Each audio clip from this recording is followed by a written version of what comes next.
चलिए अब शुरुआत खबरों में बड़ी खबर से करेंगे। गाजीपुर से खबर, ओम प्रकाश राजभर सहित 15 कार्यकर्ताओं पर केस दर्ज हुआ है।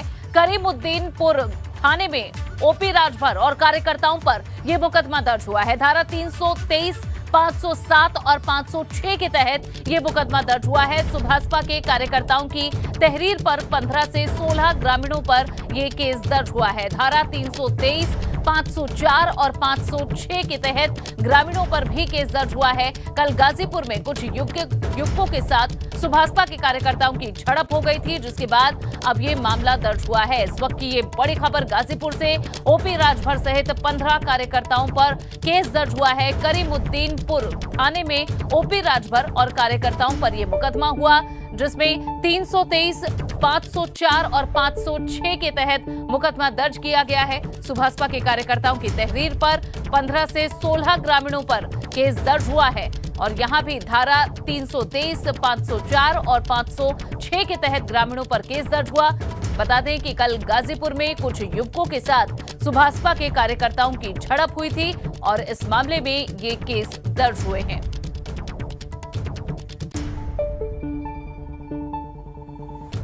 तो ये बड़ी खबर आपको बता रहे हैं, कुछ ग्रामीणों पर भी केस दर्ज हुआ है। आपको बता दें कि कल ओपी राजभर की तरफ से ये आरोप लगाए गए थे कि उन पर कुछ लोगों ने हमला बोल दिया।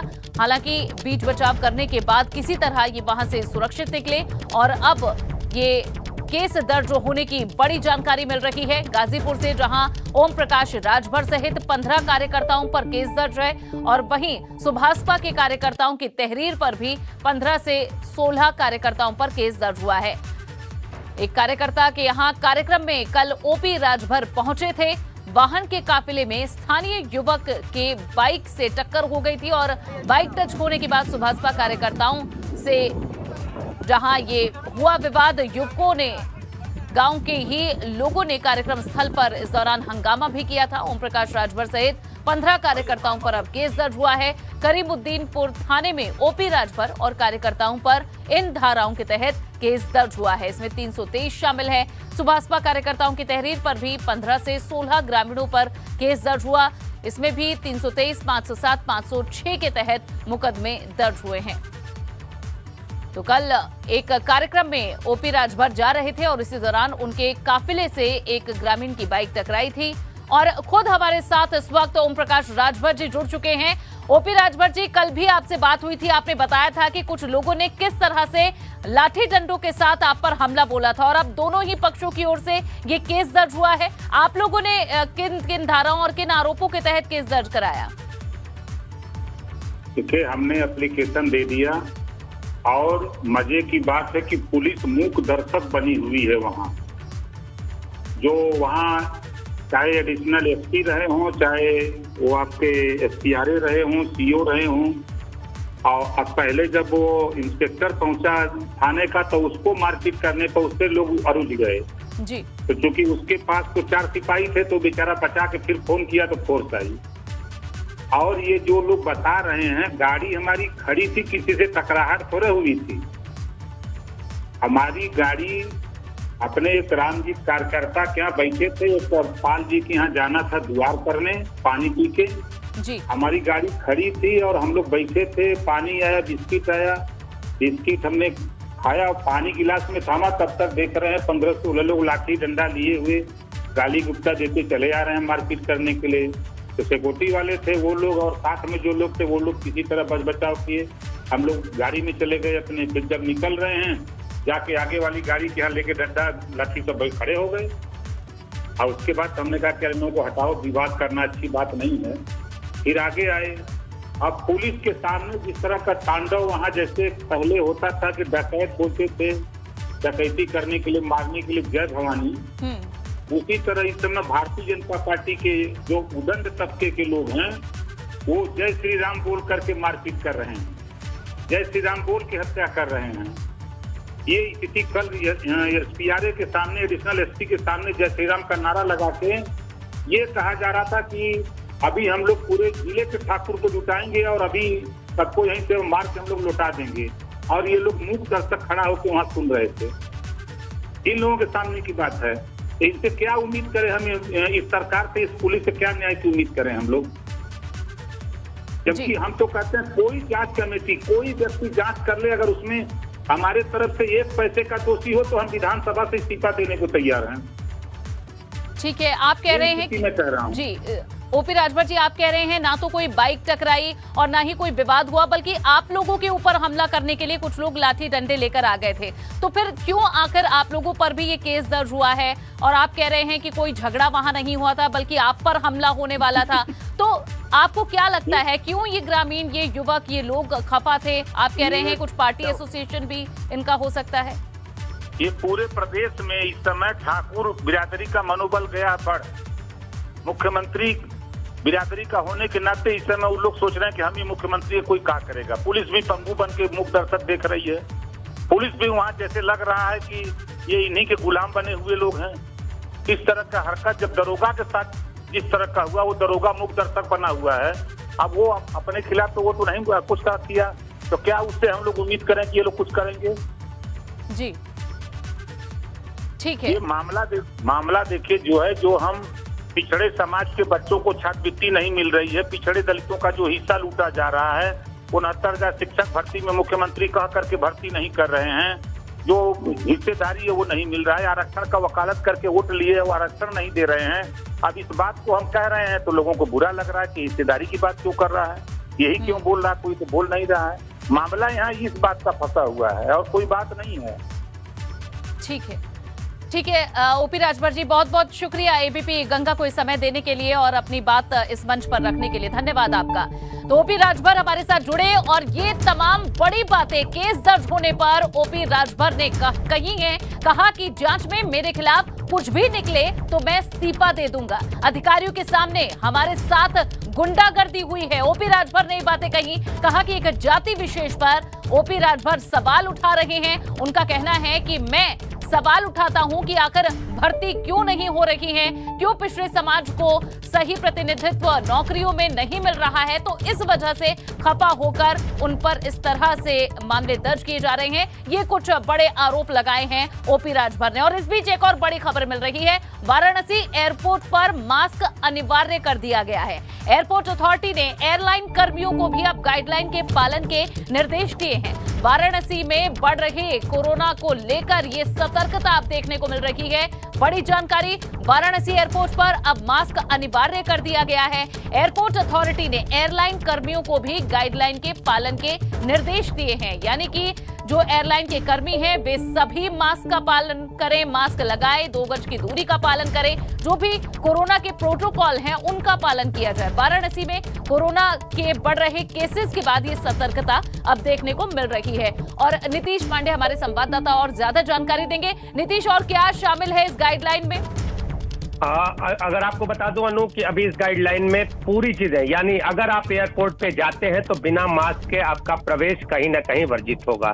और ये सिर्फ आने वाले यात्रियों के लिए नहीं है, बल्कि जो हवाई यात्रा में शामिल कर्मचारी हैं, जो एयरलाइन के कर्मचारी हैं, उन पर भी ये आदेश लागू होता है। वो भी बिना मास्क के जो यात्रा है उसमें कहीं ना कहीं गड़बड़ी नहीं हो, ऐसी भी चीजें सामने है। आपको बताएं कि पिछले दिनों कोरोना की लगभग समाप्ति जैसी चीज देखी जा रही थी, लेकिन इस समय जो स्थिति है कोरोना की, रोजाना 10 और 8 की संख्या में केसेस आने लगे हैं, यानी इसको हम बढ़ते हुए मामलों के तौर पे ले रहे हैं। और ये केसेस कहीं ना कहीं एयरपोर्ट की अथॉरिटी को डरा रहे हैं, क्योंकि यहाँ पर लोग जाते हैं, उनकी सुरक्षा जरूरी है। ऐसी स्थिति में अथॉरिटी की ओर से साफ तौर पर आदेश है कि एयरपोर्ट परिसर में बिना मास्क के प्रवेश नहीं है। अनु, ठीक है नीतीश, शुक्रिया इस पूरी जानकारी के लिए। तो वाराणसी में केसेस बढ़ रहे हैं, जिसकी वजह से सतर्कता अब एयरपोर्ट पर देखने को मिल रही है। इस बीच देवरिया से एक और बड़ी जानकारी आपको दे दें, 2 सगे भाइयों की गला रेतकर हत्या का मामला सामने आया है। जमीनी विवाद में सौतेले भाई ने इस घटना को अंजाम दिया है। पुलिस के बड़े अफसर अब घटनास्थल के लिए रवाना हुए हैं। पुलिस ने सभी आरोपियों को गिरफ्तार कर लिया है। गौरी बाजार थाना क्षेत्र के देवतहा गांव का ये मामला है, जहां अब पुलिस इस मामले में कड़ी कार्रवाई कर रही है। 2 सगे भाइयों की गला रेतकर हत्या कर दी गई। बताया जा रहा है कि जमीन के विवाद को लेकर सौतेले भाई ने ही इस घटना को अंजाम दिया है, जिसके बाद इसकी गिरफ्तारी भी हो चुकी है। वहीं पुलिस के बड़े अफसर घटनास्थल के लिए रवाना हो गए हैं। गौरी बाजार थाना क्षेत्र के देवतहा गांव का ये मामला है, जहां 2 सगे भाइयों की गला रेतकर हत्या कर दी गई। बताया गया कि प्रॉपर्टी को लेकर इनका झगड़ा चल रहा था और सौतेले भाई पर ही आरोप है इस हत्या को अंजाम देने का, अपने दो सगे भाइयों की गला रेतकर हत्या करने का। फिलहाल इस मामले में आरोपी शख्स की गिरफ्तारी हो चुकी है। पुलिस के अफसर भी मौके पर पहुंच रहे हैं। गौरी बाजार थाना क्षेत्र के देवदाह गांव का मामला। और उन्नाव से खबर, दर्दनाक सड़क हादसे का सीसीटीवी फुटेज अब सामने आ गया है। तेज रफ्तार कार ने कई लोगों को रौंद दिया है। उन्नाव में दर्दनाक सड़क हादसा हुआ है। सड़क हादसे में एक शख्स की जान चली गई। इस हादसे में 6 से ज्यादा लोग घायल हुए हैं और ये तस्वीर आप देखिए सीसीटीवी में। ये तेज रफ्तार कार किस तरह से लोगों को रौंदते हुए आगे बढ़ती है, दूसरी लेन में पहुंच जाती है। कल देर शाम को ये सड़क हादसा हुआ है।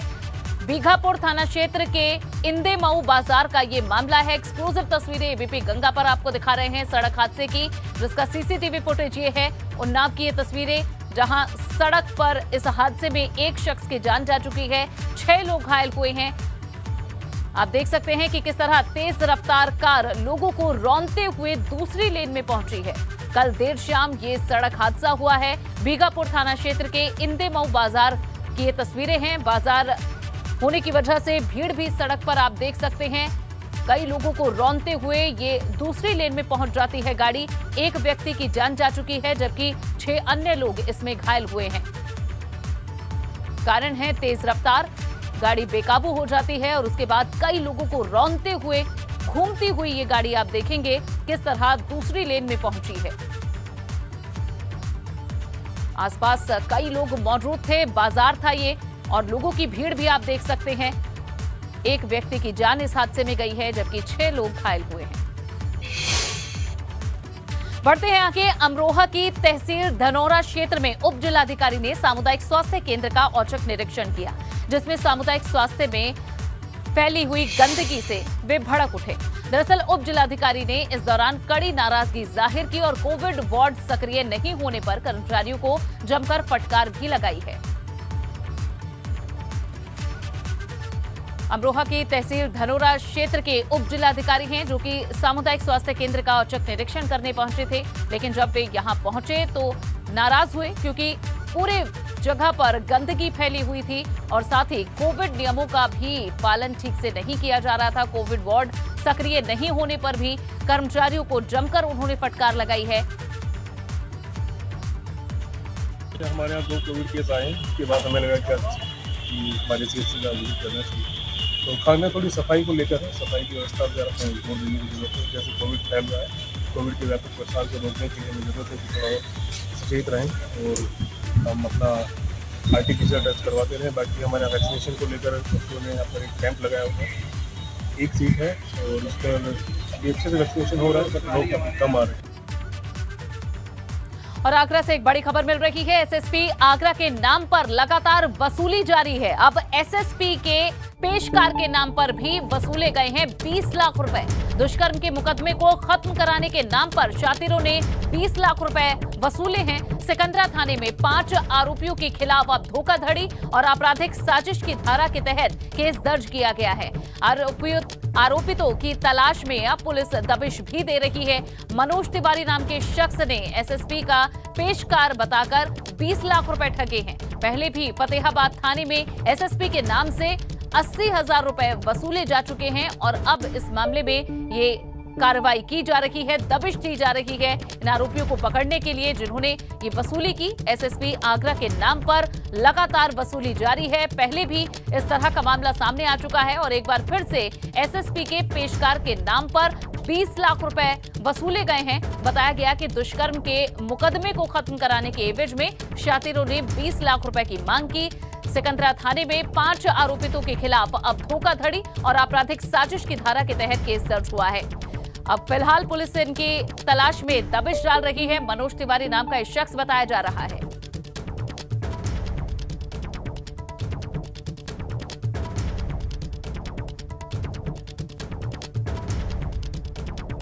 देहरादून से एक बड़ी खबर, लखवाड़ प्रोजेक्ट के लिए केंद्र से 77 करोड़ रुपए की मांग की गई है। उत्तराखंड ने केंद्र सरकार से मांगे हैं 77 करोड़ रुपए। 300 मेगावाट के लखवाड़ पावर प्रोजेक्ट के लिए 77 करोड़ रुपए की मांग की गई है। मंगलवार को केंद्र ने की थी लखवाड़ पावर प्रोजेक्ट की समीक्षा और अब इस प्रोजेक्ट के लिए ये धनराशि मांगी गई है। केंद्र से उत्तराखंड ने 77 करोड़ रुपए की मांग की है। 300 मेगावाट के लखवाड़ पावर प्रोजेक्ट के लिए ये धनराशि मांगी गई है। मंगलवार को ही केंद्र ने लखवाड़ पावर प्रोजेक्ट की समीक्षा की थी और अब इस प्रोजेक्ट को पूरा करने के लिए 77 करोड़ रुपए की मांग की गई है। देहरादून से खबर, लखवाड़ प्रोजेक्ट जो कि बेहद अहम प्रोजेक्ट है और काफी इससे मदद मिलेगी और अब केंद्र से 77 करोड़ रुपए की मांग उत्तराखंड की ओर से की गई है। 300 मेगावाट का ये लखवाड़ पावर प्रोजेक्ट है और रवि केंतुरा हमारे सहयोगी और ज्यादा जानकारी देंगे। रवि, एक बड़ी धनराशि केंद्र से मांगी गई है, क्या कुछ केंद्र की तरफ से कोई आश्वासन या फिर अभी तक कोई जवाब इस पर? जी बिल्कुल, देखिए लखवाड़ हाइड्रो प्रोजेक्ट है और जिससे उत्तराखंड ने केंद्र से 77 करोड़ की मांग की है, क्योंकि उत्तराखंड में 300 मेगावाट का ये पावर प्रोजेक्ट बनाया जाना है जिसमें 300 मेगावाट बिजली की उपलब्ध हो सकेगी। तो ऐसे में लखवाड़ पावर प्रोजेक्ट को लेकर समीक्षा बैठक हुई थी और इस बैठक में जो सचिव ऊर्जा है मीनाक्षी सुंदरम, वो इस बैठक में शामिल थे। उन्होंने केंद्र से मांग की है कि 77 करोड़ रुपए का बजट इसके लिए और अलॉट किया जाए ताकि परियोजना को पूरा किया जा सके, क्योंकि लगातार जिस तरीके से बिजली की किल्लत भी चल रही है उत्तराखंड में बहुत सारे ऐसे हाइड्रो प्रोजेक्ट हैं जो अभी अधर में लटके हुए हैं, कुछ वित्तीय संकट के चलते भी है, कुछ अन्य कारण भी है। तो ऐसे में जब प्रोजेक्ट शुरू हो पाएंगे तो बिजली के संकट से भी कहीं न कहीं निजात मिल सकेगी और यही वजह है कि जो वित्तीय संकट से रुके हुए जो प्रोजेक्ट है उन पर जो है मांग की गई है कि उसके लिए धनराशि उपलब्ध कराई जा सके ताकि उनको पूरा कराया जा सके। ठीक, शुक्रिया जानकारी के लिए रवि।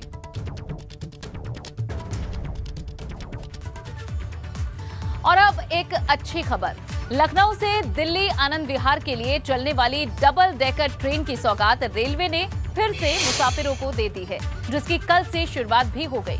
कोविड महामारी के चलते ये ट्रेन पिछले 3 साल से बंद पड़ी थी। ये डबल डेकर एसी ट्रेन सप्ताह में 4 दिन दिल्ली से लखनऊ के बीच चलेगी। ये मंगलवार, सोमवार, शुक्रवार और रविवार को ट्रेन दौड़ेगी, जिससे मुसाफिरों की यात्रा और भी आसान हो जाएगी। इस ट्रेन में चेयर कार का निर्धारित किराया 655 रुपए है, जिसका ठहराव बरेली, मुरादाबाद और गाजियाबाद में होगा। जिस डबल डेकर ट्रेन का काफ़ी लंबे समय से इंतज़ार हो रहा था, अब हम उसी डबल डेकर ट्रेन के अंदर मौजूद हैं और अब आपको दिखाते हैं कि इस ट्रेन की खासियत क्या है। अंदर की तरफ चलते हैं, ये फुली एसी है, ये ट्रेन पूरी फुली एसी है। हम अंदर की तरफ अब जा रहे हैं। सबसे पहले हम नीचे की तरफ जाएंगे। नीचे की तरफ आपको दिखाते हैं कि नीचे की तरफ ये सीढ़ियाँ हैं, यहाँ से हम नीचे की तरफ अब उतर रहे हैं और जो लोग हैं जो सफ़र में हैं उनसे हम बात करेंगे। जी, कहाँ से आ रहे हैं आप? लखनऊ से। लखनऊ से आ रहे हैं, अच्छा। काफ़ी समय बाद ये ट्रेन चली, कैसा लग रहा, कैसा महसूस कर रहे हैं? सही है, बस टाइमली थोड़ा लेट। आप बताइए, कहाँ से आ रहे हैं आप? फ्रॉम बरेली। बरेली से, अच्छा। बहुत समय बाद ये ट्रेन चली है, तो पहले ये पूछना चाहेंगे कैसा महसूस कर रहे हैं, क्योंकि लंबे समय से ट्रेनें बंद थी, कोरोना काल के बाद ये ट्रेन बंद थी।